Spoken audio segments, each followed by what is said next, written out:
So do you struggle in the tee box where you just take a swing and you're kind of losing your foot control and you're spinning out of the tee box and you're spraying it left and right? Because I certainly do, as I hit 3 out of 14 fairways again.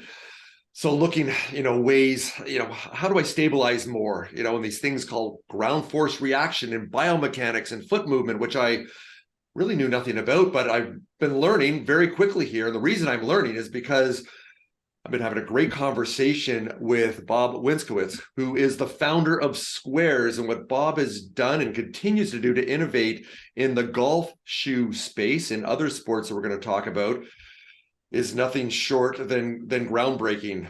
Pardon the pun with the ground there. So Bob, hey, it's great to have you back again. We had a great conversation earlier on our long form audio podcast with the Mod Golf Podcast, but we're going to have a little bit of a different chat here today, and you're going to show us some visuals also, and you got some shoes that you're going to be showing us. So first of all, Bob, hey, thanks for joining me today on the Mod Golf YouTube channel. Oh, it's a pleasure. I'm excited to be here. Good stuff. Good stuff. So we did talk about the backstory of everything you've done in entrepreneurship and your work with the Arnold Palmer Golf Company that led up to the creation of SQAIRZ. So we do encourage our viewers to go back and listen to that. We're not going to kind of focus too much on that. We're going to do something a little different. We're going to talk about the future of SQAIRZ. But before we do that, actually, why don't you give us the elevator pitch, the overview of SQAIRZ, of what you do, what's your secret sauce and your differentiator with what you do in the sport shoe apparel space? Yeah, great. I'm excited to tell you. It's when you look at the shoe, as you can see here, it looks like your typical golf shoe. But I think this is our new model. It's called Bold. So I really like this cool, clean, classic design. But one thing you'll notice is that it's got a square toe. Now, this is the #1 competitive shoe out there in the golf market today. And if you look at these two shoes, which shoe do you think your toes would be most comfortable in? One where it angles your toes to the center of the shoe, and look at the amount of room up there versus a SQAIRZ. And so we started out with a square toe shoe. And the reason for that is your toes can sit naturally in the shoe, which will give you better balance and stability. Once you start angling your toes to the center of the shoe, your foot starts to lose mobility, and you put a lot of stress on your ankle. So with the fact that your toes can sit there naturally, that's going to give you significantly better balance, stability, but 5 touch points of the ground. Because of the square toe, we were able to widen the base under the ball of your foot wider than any other golf shoe. But again, it doesn't look it. Well, the reason it doesn't look it, because when we can start with a square toe, expand this, it looks symmetrical going back. But because of the wide base, you've got now more inherent balance and stability. But that, coupled with the fact that you've got more surface area covered to the ground now, you're going to have a better energy exchange with the ground, and you're going to have better balance and stability. So what does that all mean? With better balance and stability, that means there's more energy transferred into the shot. If you move around in the golf swing, that's distance and that's accuracy that you're going to start to lose.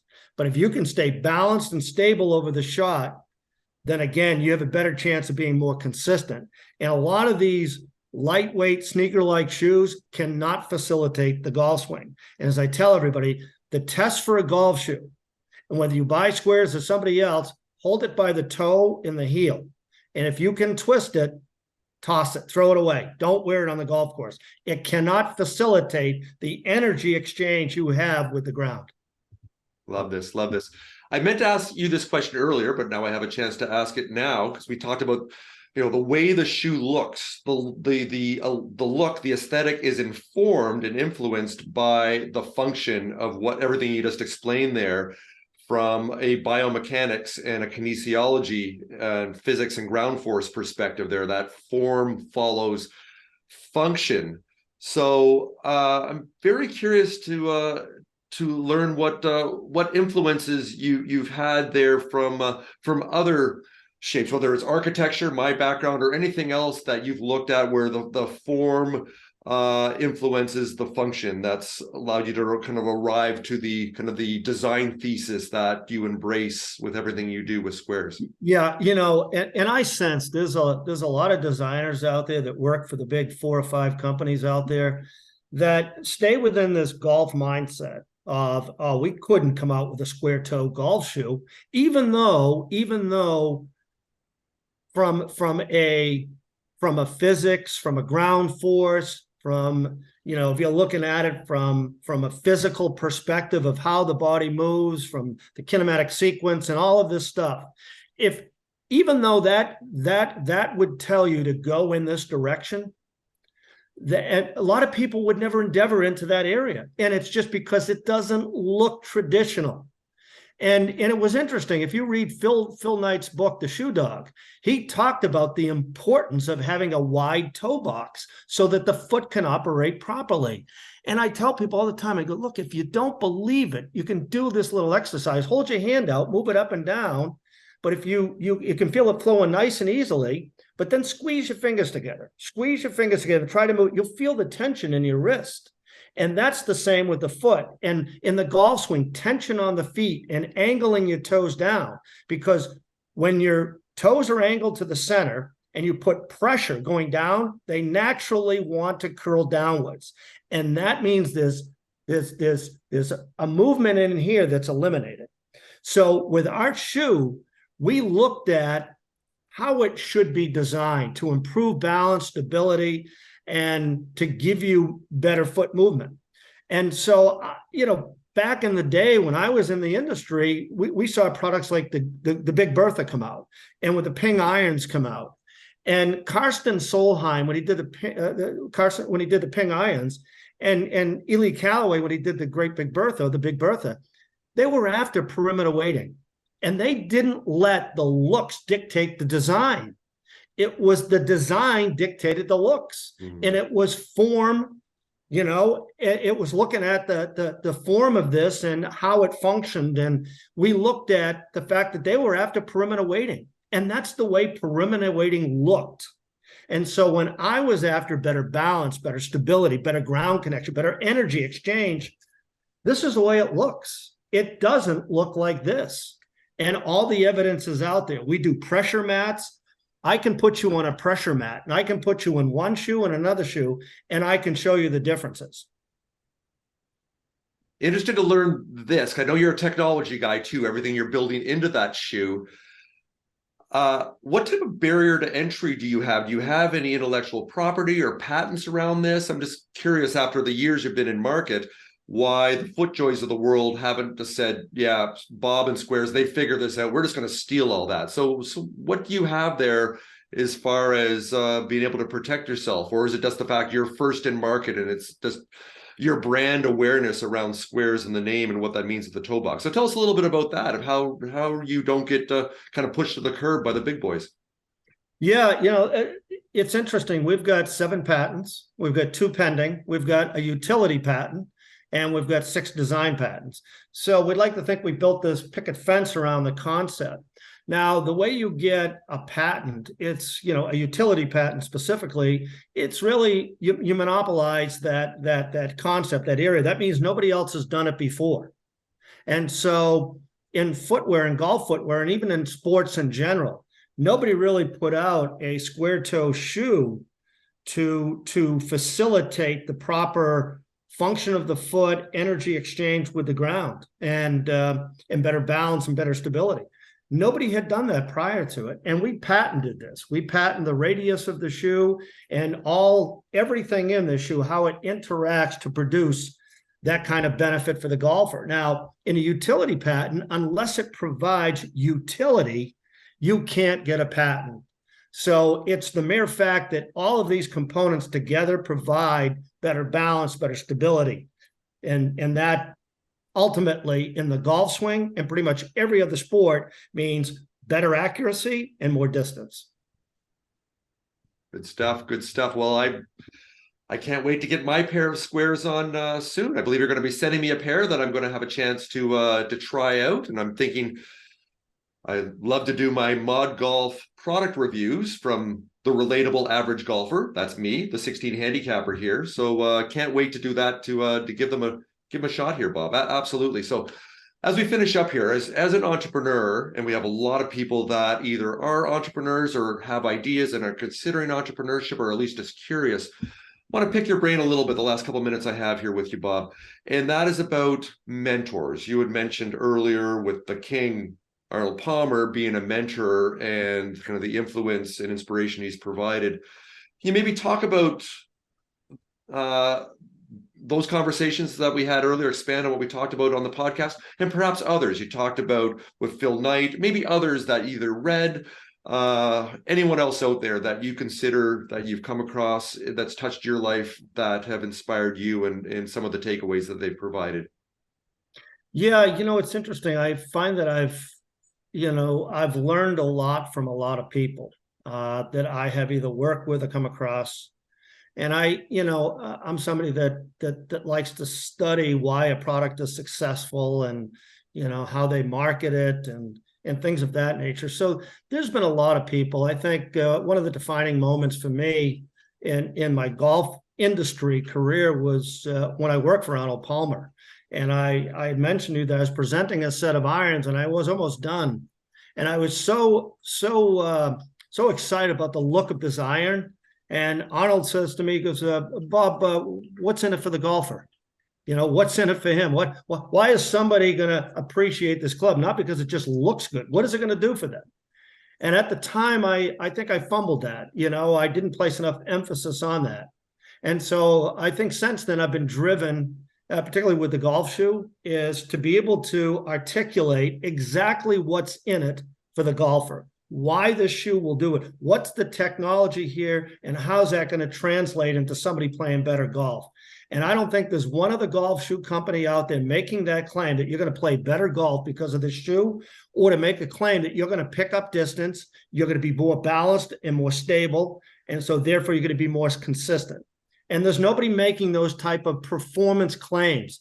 Certainly they're out there going, oh, comfortable and traction and this and that, but nobody is making the claims we are. And because of the invent of, and the advancement of technology like pressure mats and TrackMan and all the sophisticated swing analysis equipment, I can now prove that to pretty much every golfer. So it's really people like Arnold. There's certainly a lot of people in business that I've learned a lot from, but I just take a little and sometimes you study it and see what they did wrong, and you try to avoid those barriers. Like that. So I'm sure you're familiar with the Sigma 6 concept, or it's more the kind of the Toyota design concept of the 5 whys, always drilling down. If there's a problem or an opportunity, and you ask the simple question, in this case here, the first why, or the first question in my mind would be, why am I not stable in my golf swing? And as you kind of drill down all the way down to arrive at the solution you have with SQAIRZ. So is that something that you're embracing with your culture, always asking why to get to the root of the problem, rather than coming up with something that is just aesthetically pleasing that people may not necessarily need or want? 100%. Well said. And that's it in a nutshell, is that, sometimes there's a problem out there of people don't know what they want or need. It hasn't yet been defined. Although it's there, it hasn't yet to be defined. And when you look at the golf swing, it perplexed me that somebody's going to go out and buy a driver and pay $600, and I can put any driver in your hand, as long as it has the same shaft and loft and grip size, as long as that's consistent, I'll bet you that you'll be off maybe 3 or 4 or 5 yards. But I can put a pair of shoes on you, these lightweight sneaker shoes, and it's going to affect your accuracy and your distance. And I can show it to you. I can prove it to you. And so, there are 2 connections in the game: your feet to the ground and your hands to the club. And your hands follow your body. So I argue that the shoes are most important. So deductive reasoning takes you right down to your interaction with the ground. And the only interaction is your shoe in the ground. And so when you look at that area now and you draw a box around that, the whys are there, the whats are there, and how do you improve is all in that box. And it's not just you waving your hands in the air and telling me this. You have proof. And you just showed me this before we jumped on this call here. And what you're about to explain, I will actually show the imagery that you're going to show me with this, kind of the comparison of the two. So last thing we'll talk about here is you've expanded into baseball, and you've already got, I believe, about 25 major leaguers or so already testing the product. And you just showed me a comparison, I believe, with a Cincinnati Reds draft pick. And with that shoe, yeah. So this is our baseball shoe. Like any ground-based sport, it's all about your balance, stability, and your ability to break. And as I mentioned before, important thing in golf, think of it like snapping a towel. And when you snap a towel and you hear that loud noise, it's breaking the sound barrier. And that's the golf swing. You get it back, you break, and you come through again and you break, and that's what flips the club head through. And so same with the baseball swing, is you need a wide base, because in order for you to break, you need to be stable in a wide base. And so this is our new baseball shoe. It's out there. We've got plus 20 professional major league and draft picks wearing this shoe right now, playing in it, testing it out. And when I say testing it, it's beyond the test phase, or actually wearing it. And then we're launching in early spring, we're launching our new pickleball shoe. And again, there's so many different things in pickleball. They say in pickleball, the less you move, the better you'll play, because you're just kind of moving side to side and around. But the game is played on the forefoot. And one of the biggest problems is you got elderly people playing now, and they're rolling their foot over. This prevents rollover because you got a wider base. And again, the game's played. And the other thing, little details, like we come out with an all-white base. Why? Because in the courts, you get a lot of heat, and white is a reflective and black is absorptive. So you put the white for reflective heat, and just little things like that. But again, it's, things like the pickleball and baseball are natural tangents from what we're doing now in golf. So to finish up here, I know you reside in the New England area, and you are a massive Boston Bruins fan. You're having a bit of a great season. Were they 20-3 right now when we record this? Pretty impressive. So 14 home wins. I'm sure you're going to brag all day long. I'm not going to let you here, but so when is the SQAIRZ hockey skate coming out? What's going on? I can't understand why they don't play in a square toe hockey skate. Are you kidding? That's geez, I could make an argument there. There you go. Well, hopefully I get some commission on coming up with that idea, because an idea is like half the work. Oh, wait a second. In entrepreneurship, an idea is like a fractional percentage of it. It's all about execution and consistency, which you do. So to finish up, last question I want to ask you here is about entrepreneurship, being a founder, and being a leader. What do you consider the qualities that make for a successful leader, not a boss, a leader, an entrepreneur, and a founder? I really find that giving the people that I work with the opportunity to speak their mind at every turn openly, and to have a culture that just because I'm the founder of this company, that I'm more important than they are, and that their thoughts are less important than mine. So I've got a culture that it's free reign. You can talk to me like you're talking to your friends and this and that, and it just stimulates ideas, and they can challenge me back, and I challenge them, and everything is done, diplomatically. It's done with understanding the other person, their feelings. We just have an open culture of interaction and exchange, and we like to try new things. And I challenge them all the time. Try it. Do A/B testing. Try different things, see what works, because what we think and what works may be two different things. I love that. Sounds like you embrace a culture of experimentation. Obviously, there's some boundaries around how much you can do and the cost and the time that it takes, but it sounds like you really do encourage and foster that mindset of hey, it's okay to try some things, and if it doesn't work out, we're going to learn something from that, rather than you don't have a culture of fear of failure or being reprimanded in a negative way. And sadly, that still exists in so many business cultures, and you do not, which is right. And this is and the other thing is, people, they all have different jobs, specific jobs, but we all interact, and their job is not siloed, and we get them participating in the design and different things. It's not management by committee, because I'm not a big fan of management by committee, but I do empower them to make decisions, try things. And that's, I think, one of the keys to our success too. Sounds like you work with what we call cross-functional teams. Yeah, like I said, there isn't marketing over there that's got a different mandate and desires and outcomes for success than, let's say, the design team has, and they're just always like this at each other. And I've seen that in so many industries that you certainly integrate them together, so everybody's moving the ship forward together, all the oars in the water. Correct. So yeah, and it is, and it's, the design team comes up, they bring a design to the rest of the team, and it's a baseline, and we say, well, what about this? What about this? And so it's almost there. And that's the good part of what we do, is people can do their job and then get input from others. Love this. So last thing, why don't you let our viewers know where they can find out about SQAIRZ, where your website, maybe they can go look at some shoes and maybe even go buy some. So tell us where they can find you. Sure. It's squairz.com, and that's SQAIRZ.com, squairz.com. We have a great holiday promotion, $20 off. You get a free carry bag, free 3-pack of socks, and free hat, free shipping. And I hope you give us a try.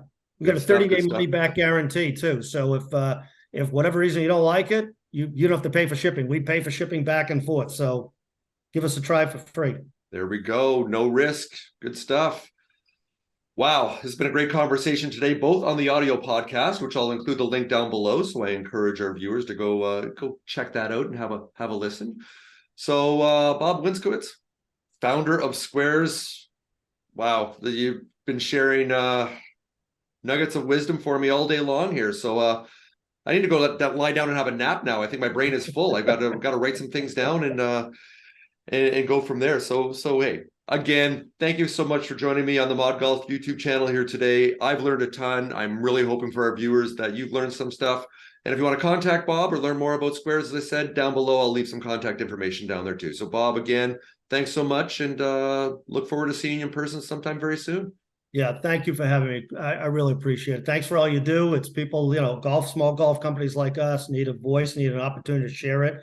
And it's only through people like you. So thank you for what you do. You're welcome. All right. Bye for now.